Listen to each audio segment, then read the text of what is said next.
네, 안녕하세요. 반갑습니다. 우리가 앞 시간에는 장애인의 생애주기 서비스에 대해서 살펴봤죠. 물론 아주 짤막하게 살펴봤습니다. 어떠한 내용에 대해서 살펴봤냐 하면 장애인의 생애주기에 대해서 살펴보기에 앞서서 모든 지역을 다 살펴보진 않았고요. 특히 제주 지역의 장애 유형에 따른 연령별 인구 분포를 살펴봤습니다. 이것을 통해서 우리가 장애라는 하나의 속성으로 생애 주기를 설명하는 것보다 장애 유형별로 나누어서 살펴보는 것이 바람직하지 않냐라는 제언을 했습니다.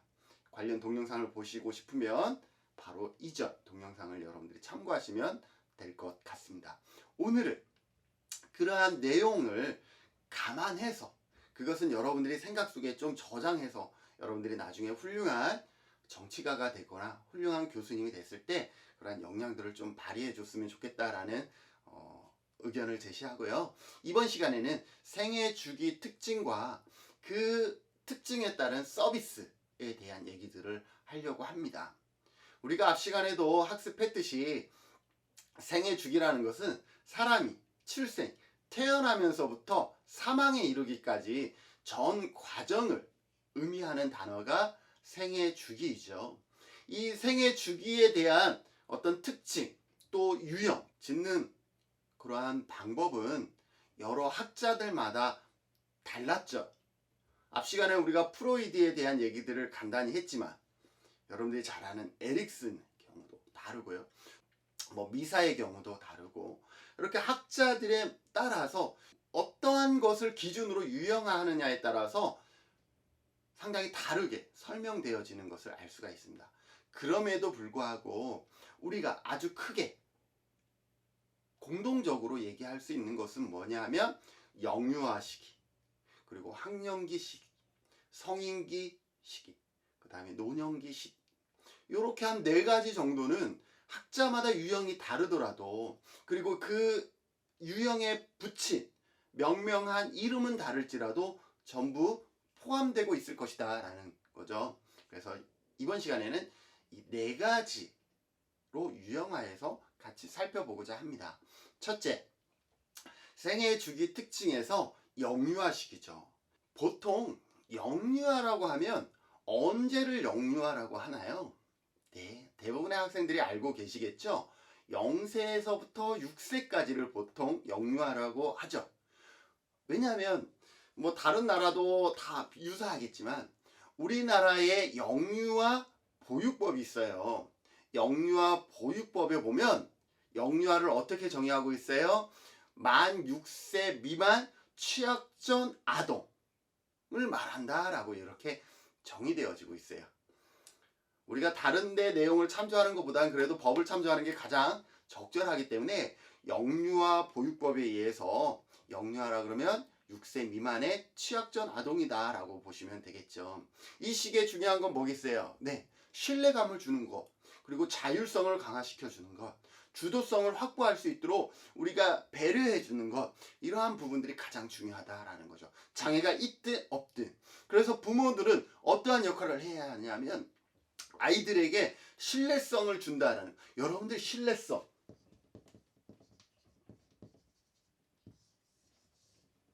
신뢰성이 뭔가요? 신뢰성. 여러분들이 부모님을 신뢰하나요? 당연히 신뢰한다라고 얘기하셔야 돼요. 여러분들 옆에 친구 얼굴 보세요. 그 친구 신뢰하고 있나요 지금? 네. 아니면 여러분들 화면에 보이고 있는 저를 신뢰하나요? 신뢰라는 것은 어떨 때 보통 쓰냐 하면요, 일관성 있을 때, 패턴이 일관성 있을 때 신뢰한다라고 얘기를 합니다. 여러분들이 친구를 신뢰하지 못하는 것은 저 친구는 내가 있는 앞에서는 나를 칭찬하지만 내가 없는 곳에서는 나를 비방하거나 비난한다. 그러면 우리는 그 친구를 신뢰하지 않죠. 무슨 말인지 아시겠어요? 그럼 아이 때는 어떻게 적용되느냐라는 거죠. 아이도 마찬가지예요. 부모님이 일관성 있는 행동을 할 때 아이들은 신뢰하게 됩니다. 그런데 문제는 뭐냐면 많은 부모님들이 일관성을 유지하지 못한다라는 거예요. 신뢰성은 뭐냐면 일관성을 보이는 것이고, 일관성은 우리 대부분의 부모님들이 많이 놓치고 있는 영역이에요. 가장 기본이 되는데 어떤 것이냐면 아이가 똑같은 사고를 낸 거죠. 그랬을 때 부모님들의 반응은 어떨까요? 어떤 경우는 다치지 않았어 라고 해서 누구를 먼저 걱정했냐면 자녀를 먼저 걱정해 주는데, 부모님이 심신이 지금 별로 좋지 않을 때야. 그런데 아이가 사고를 냈어요. 그럼 어떻게 해요? 넌 또 사고야? 이렇게 반응이 나와버린다라는 거죠. 그러면 아들은 이래요. 내가 사고를 냈지만 우리 엄마가 나를 걱정해 주겠지라고 생각을 했는데 화를 내고 계신 거예요. 그러면 아이는 뜻밖의 부모님의, 그러니까 지금까지 부모님이 보였던 패턴과 다른 반응에 아이들은 어때요? 혼란스러워해요. 그러면서 어떻게 해요? 부모님이 어떠한 반응이 나올지를 점점 예측하기 어려워지죠. 신뢰를 잃게 되는 거예요. 부모와 자식 간에요. 이런 거죠. 아이가, 제가 퇴근을 했어요. 아이가 너무 보고 싶었어요. 할 일도 많아. 동영상도 찍어야 되는데 퇴근을 하니까 아이가 너무 보고 싶었어. 그러면서 이러죠. 와, 우리 딸 일로와, 아빠가 안아줄게. 그러면서 안아줄게 하면서 달려오는 딸에게 뭐라고 얘기해요? 근데 너 오늘 수업은 잘 받았어? 공부는 했어? 과제는 다 끝냈어? 네, 이렇게 얘기하는 순간 신뢰성, 자율성, 주도성 다 와라락 무너지는 거죠. 그래서 영유아 시기 때는요, 중요한 것, 물론 다른 것도 중요하지만 신뢰성, 부모와 자식 간에 정말로 우리 부모님은 항상 나를 따뜻하게 받아들여 주셔. 이러한 신뢰성이 형성될 수 있도록 더 많이 주의, 관심들을 가져주셔야 된다라는 거죠. 주요 발달, 이 시기의 주요 발달 과정은 뭘까라는 거죠. 네, 주변 환경에 대한 신체적, 인지적으로 통제력을 가질 수 있도록 이렇게 해주시고요. 비장애 아동은요, 비장애 아동에 비해서 어때요? 좀 더 어려움들을 경험하겠죠. 잘 듣지 못해서 어려울 수도 있고, 자기의 생각을 제대로 표현하지 못해서 어려움을 경험할 수도 있고요. 지적 수준이 낮아서 어려움을 경험할 수도 있어요. 어려움을 경험하는 그 자체를 부정하면 안 되겠죠. 어려움이 있다라는 것을 인정해야 된다라는 거죠. 그럼에도 불구하고 우리 어떻게 해줘야 되겠어요? 그가 어려워하고 그에게 부족한 그 것들에 우리가 너무 초점을 맞춰서 그의 단점으로 그를 바라보는 것이 아니라, 그럼에도 불구하고 항상 이쁘고 귀엽고 또 사랑스러운 면이 있잖아요. 영유아 시기니까요. 물론 장애가 있어서 밥을 흘리면서 먹을 수는 있어요. 그러나 그 아이의 모습 속에 이미 장점은 있는 거잖아요. 그죠? 그래서 그럼에도 불구하고 그러한 장점들을 찾아서 지지해 줄 수 있는 그러한 모습들이 필요하다라는 거죠. 그래서 늘 사랑으로, 그죠? 아이 안에는 이미 그 안에 장점이 있다라는 관점에서 우리가 아이를 좀 살펴봤으면 좋겠습니다.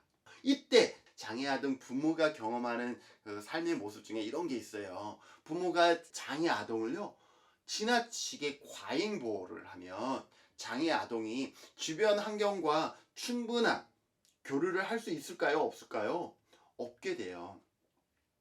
때로는 한 발짝 뒤에서 조금 불안하고 겁나고 긴장되긴 하지만 한 발짝 뒤에서 지켜봐 줄 수 있는 이러한 모습도, 물론 우리의 장애 아동을 이렇게 양육하고 있는 모든 부모님들이 여기서 강의하는 저보다 이미 더 자녀들을 더 사랑하고 계시겠지만 가끔은 한 발짝 뒤에서 살펴볼 수 있는 그러한 모습도 필요하다라는 거죠. 왜?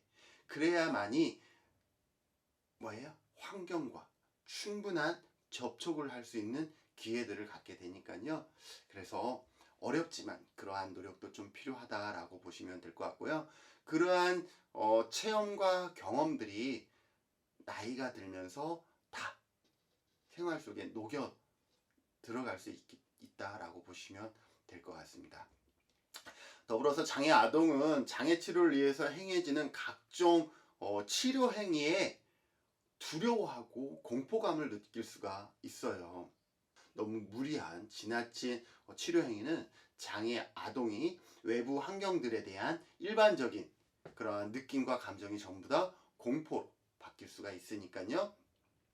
더불어서 치료 과정에서 가족의 지지와 담당자의 지지 빼놓으시면 안 된다라는 거죠. 늘 행하고 있는, 반복적으로 하고 있는 치료의 과정이라도 어때요? 끊임없이 지지해주고 이 치료가 왜 필요한지에 대해서 설명해 주는 것이 필요하다라는 거죠. 저도 매주 수요일은 어르신들을 목욕시켜 드려요. 그럴 때, 목욕시켜 드릴 때, 머리를 감겨 드릴 때요, 항상 얘기해요. 어르신 샴푸 사용할게요. 어르신 헹궈 드리기 위해서 물 뿌려 드릴게요. 항상 행위하기 전에 설명을 해줘요.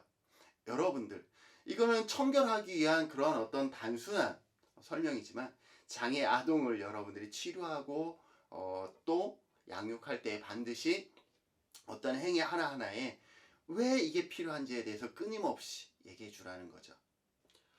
다음으로 장애 아동은요, 비장애 아동보다 버림받거나 학대받을 가능성이 높다라고 얘기가 되어집니다. 사실 이렇게 설명하면 자칫 이것이 당연시 될까봐 조금 걱정이 되긴 하지만요, 그렇지 않아야 된다라는 것을 얘기를 하고 싶은 거예요. 그럼 왜 장애가 있는 경우가 학대나 버림받는 경우가 많아지느냐라는 거죠. 그 이유에 대해서 명확하게 설명할 수는 물론 없죠. 그러나 이런 경우, 부모의 입장에서 지나친 밀착이 이루어진다 그러면 어떻게 되겠어요? 쉽게 피로감에 쌓일 수 있다라는 거죠. 우리가 건강한 가정을 살펴볼 때요,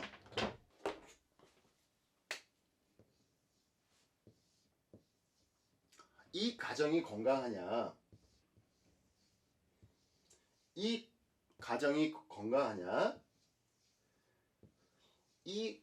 가정이 건강하냐를 보세요. 장애 아동과 나의 부모예요. 여기도 마찬가지, 아동과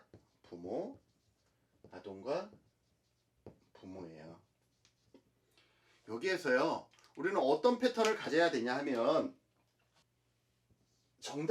시간이 없어서 정답부터 얘기해요. 이 패턴을 가져야 되는데, 이건 어떻게 하냐면 부모와 아동이 전혀 겹치지 않아서 무관심한 콩가루 집안과 같은 모습이에요.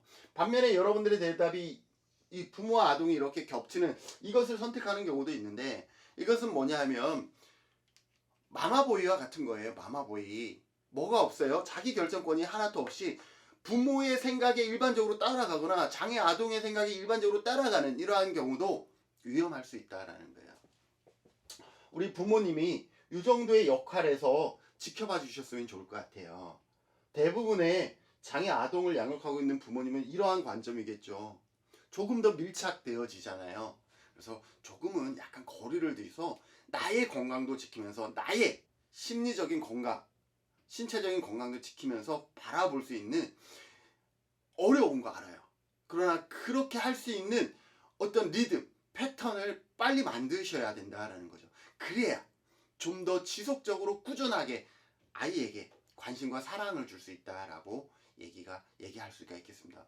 또 주변인들은 어때요? 부모님은 지나친 밀착으로 인해서 그렇다 치면 주변인들은 어떠냐라는 거죠. 주변인들은 장애 아동의 행동에 대한 충분한 이해가 없기 때문에 어때요?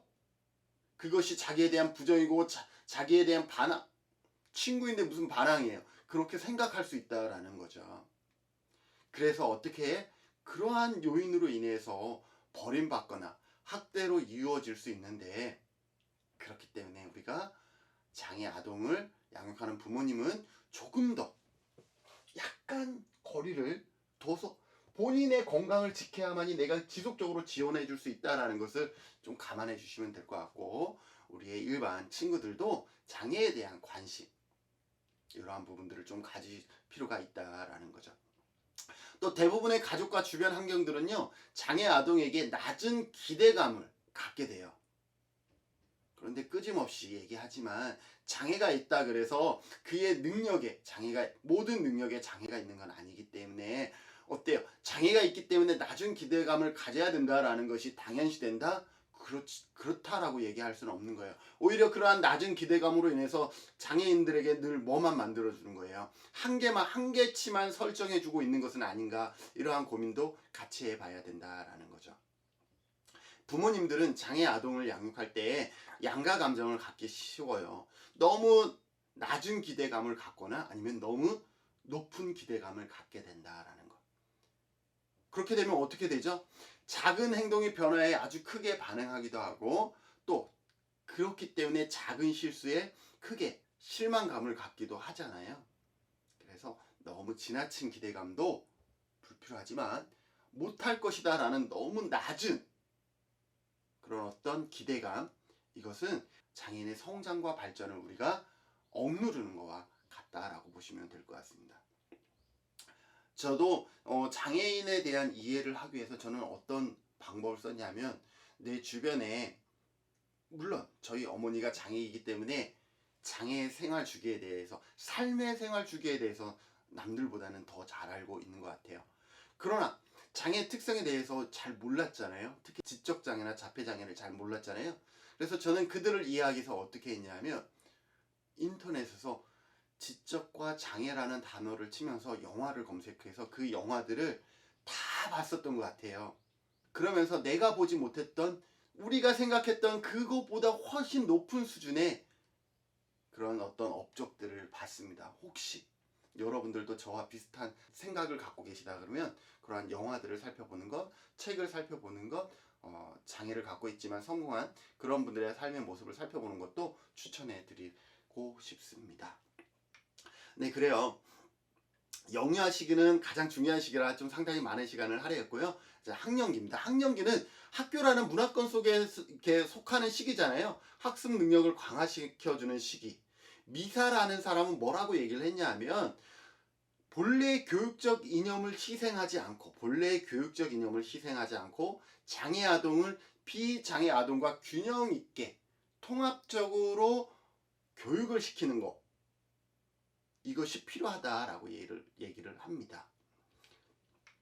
자, 그래서 이 시기에 중요한 거는 학습에 관한 얘기죠. 그래서 나중에 우리가 장애 교육에 대한 얘기들을 별도 할 텐데요.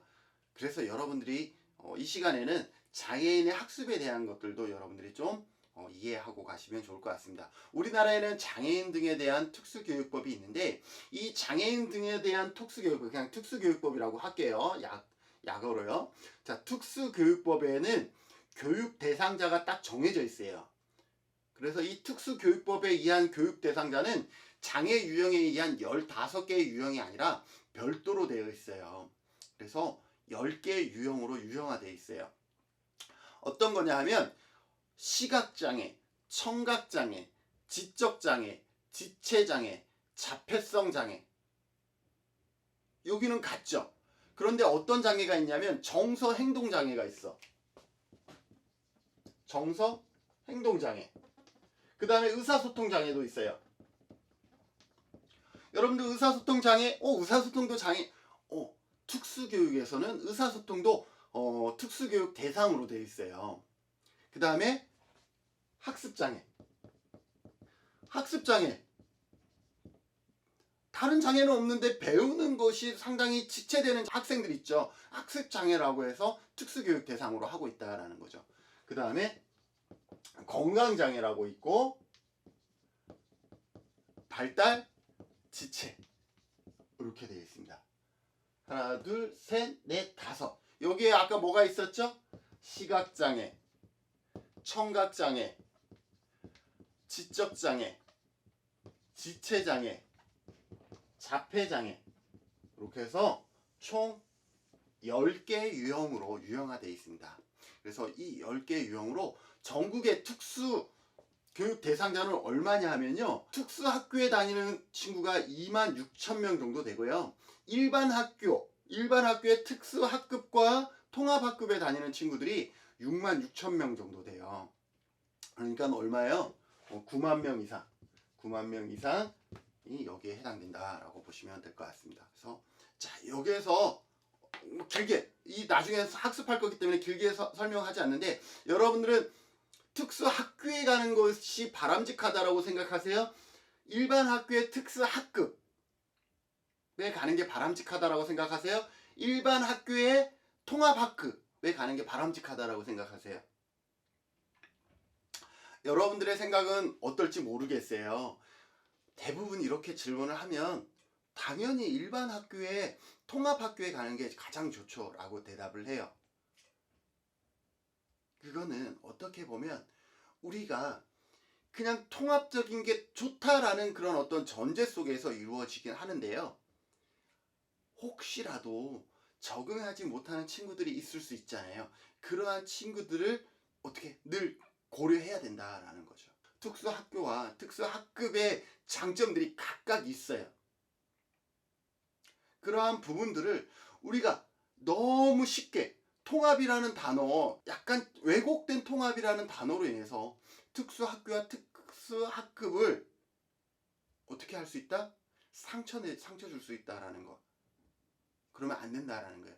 특수학교 자체가요, 장애 아동에게, 청소년에게 학습의 기회를 제공하는 그런 어떤 질적인 면에서 좀 더 개별적으로 접근할 수가 있기 때문에 오히려 더 풍성한 개별적인 교육을 받은 친구들이 지역사회로 나와서 더 가치 있는 삶을 살아가는 경우를 있잖아요. 그러한 부분들을 우리가 무시해서는 안 되겠다라고 생각이 됩니다. 특수학급도 마찬가지. 무슨 말인지 아시겠어요? 각각의 장점이 있기 때문에 그럼 어떻게 하는 게 좋아요, 교수님? 네, 아동이 학교에 갈 시기가 되면 전문가와 충분한 상담을 통해서 우리 아이의 지금 어떠한 인지력뿐만 아니라 친구들과의 관계, 이러한 것까지 같이 정보들을 교환하면서 전문가의 도움을 통해서 진학을 어떻게 할 것인지에 대한 고민들도 같이 해보는 것이 절대적으로 필요하다라고 생각이 되어집니다. 더불어서 성인기요. 성인기는 신체적, 심리적으로 원가족으로부터 떨어져서 독립하는 시기잖아요. 뭐예요? 직업을 갖고 사회적 관계에서 가장 활발하게 활동을 하는 시기예요. 그럼에도 불구하고 장애를 갖고 있는 성인들은 어때요? 그 사전에 그러한 적절한 교육, 그렇기 때문에 뭐 학교나 뭐예요? 직업 생활을 하기 전 그러한 훈련들을 적절하게 받지 못하면 어떻게 되겠어요? 지역사회에 있기보다는 시설에 입소하는 경우가 많이 있었잖아요. 그렇기 때문에 성공적으로 장애인의 성인기를 잘 살아가기 위해서는 어떻게 해요? 그들이 성인이 되기 전에 더 적절한 교육들, 체계적인 교육들로 알차게 잘 이루어져야 된다라는 거죠. 누누이 강조하지만 의료적인 재활이 가장 선행되어져야 됩니다. 그리고 그 의료적인 재활과 더불어서 심리적인 재활, 사회적인 재활, 교육적인 재활, 직업 재활, 이러한 것들이 잘 맞물려져서 성인기를 제대로 살아갈 수 있도록 우리는 최대한 철저한 준비를 잘 이루어야 한다라고 얘기하고 싶습니다.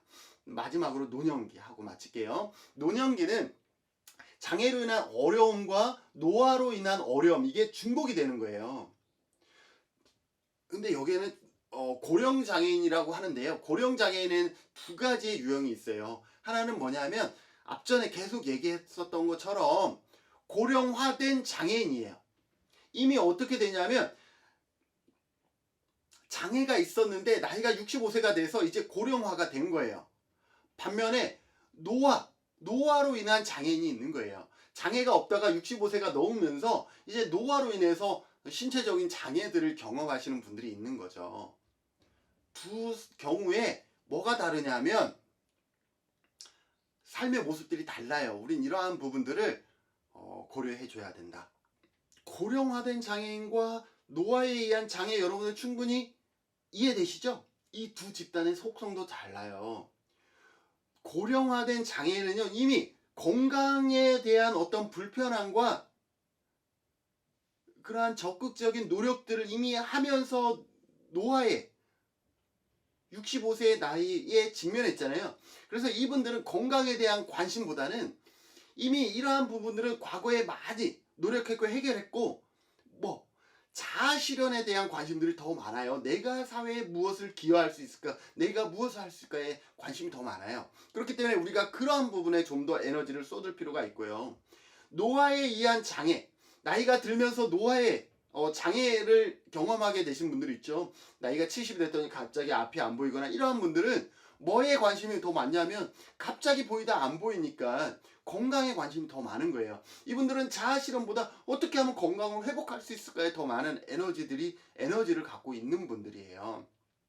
그래서 이에 대한 적절한 개입들이 이루어져야 그 서비스의 효과를 더 많이 높일 수가 있겠죠. 무슨 말인지 아시겠어요?